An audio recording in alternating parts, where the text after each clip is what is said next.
In front of me is HONOR X7d, and today I would like to show you how you can rename it.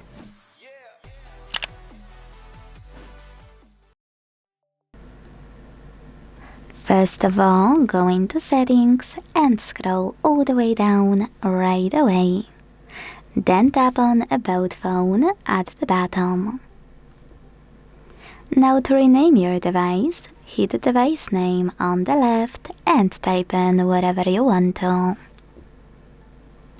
Quick disclaimer, it will change your Bluetooth, Wi-Fi Direct, personal hotspot and USB name, so make sure to remember it to know which device is yours. Now hit OK and wait. As you can see, after a few seconds, name of my HONOR has changed.